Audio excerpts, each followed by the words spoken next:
Hello, and welcome back to another mini episode of the Midlife Reinvention Podcast. I wanted to offer you a shorter reflection today that builds on the last episode. Because once you begin questioning success and what it really means for you, a very natural question is this: what happens to your Ikigai, or reason for being, when you're in a transition?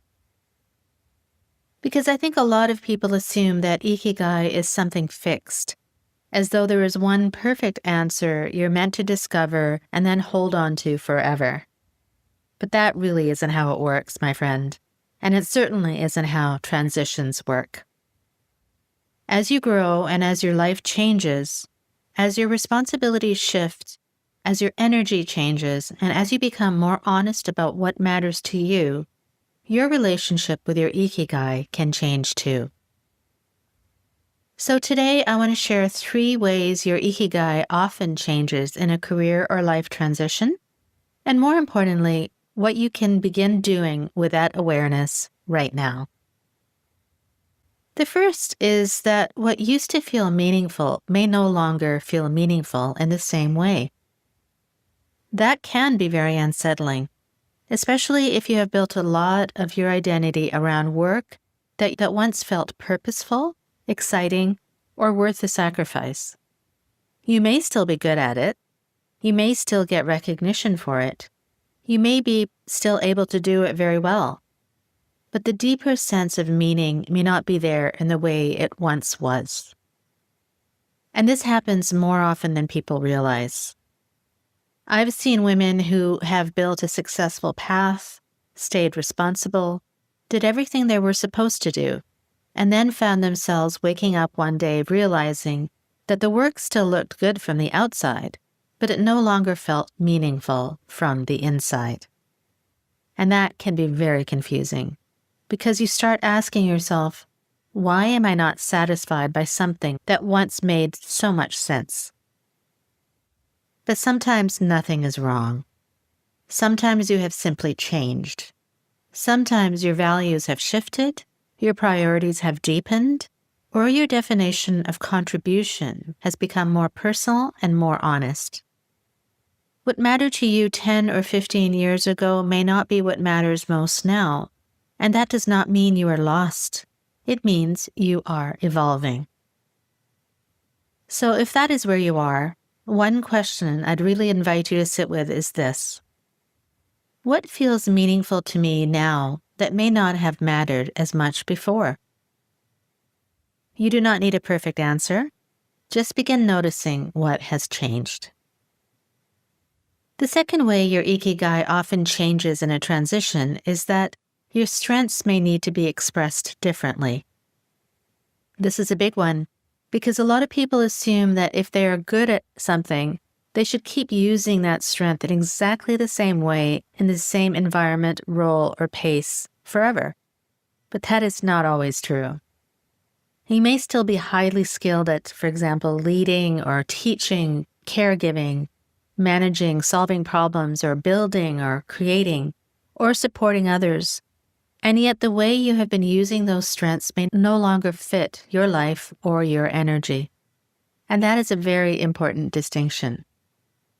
I've seen this especially with women who know they are capable of more, who have taken the initiative, worked hard, spoken up, and tried to earn the next step, yet still feel underused or overextended or strangely disconnected from their own strengths.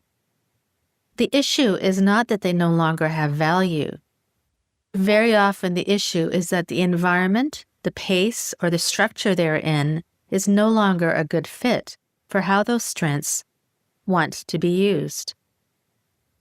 So, if this resonates, a helpful question to ask yourself is this: which of my strengths still feel alive, and which ones feel overused or drained in the way I'm living now? And one small thing you can do with this is to make 2 simple lists. On one side, write down the strengths you know you have. On the other, write down which of those strengths actually feel good to use right now.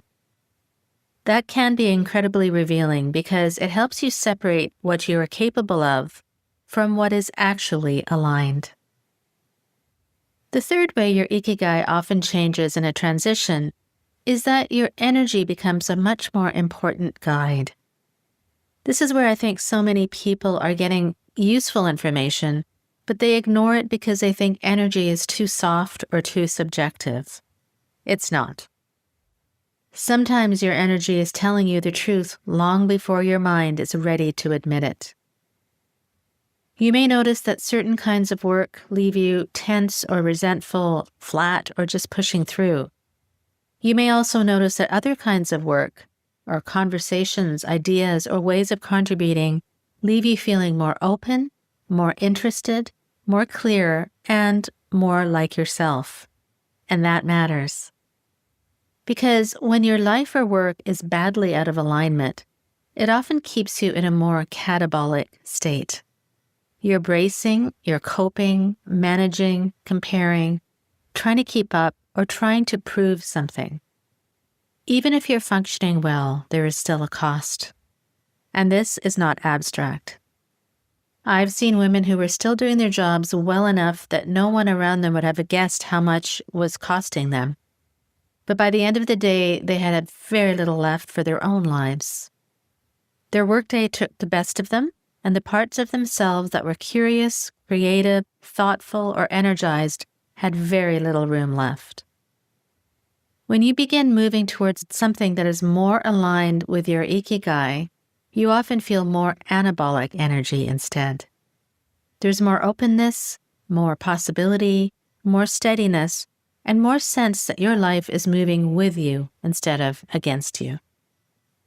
So here is a very simple practice you can try this week. At the end of each day, take 2 minutes and ask yourself, what gave me energy today? What took my energy away? When did I feel most like myself? And when did I feel like I was just getting through? You do not need to overanalyze it, just notice. Patterns will start to emerge, and those patterns can tell you a great deal about where your life is aligned and where it is not. So, if you take anything from this short episode, it is this. Your Ikigai is not a fixed answer that you find once and then hold on to forever. It evolves as you evolve, and in a career or life transition, that is not a problem. In many ways, it is the invitation. It is the invitation to get more honest about what matters to you now, what kind of contribution feels right now, what kind of life actually fits now, and what version of success you may be ready to leave behind. And if you want a practical place to begin with that, this is exactly why my career and life fulfillment quiz can be so helpful, because it gives you a clearer picture of where you are already being fulfilled, where you are not, and where the gaps in alignment may be showing up more than you realize. You'll find the link in the show notes, and it can be a really helpful first step if you're trying to understand what this season of life may be asking of you. So, my friend, if the old version of success doesn't seem to fit anymore, I hope this reminds you that it doesn't mean something has gone wrong. It may simply mean you're in a season where your Ikigai is shifting, and your next chapter is asking to be built from a deeper, more honest place. Take good care, and I'll see you next time.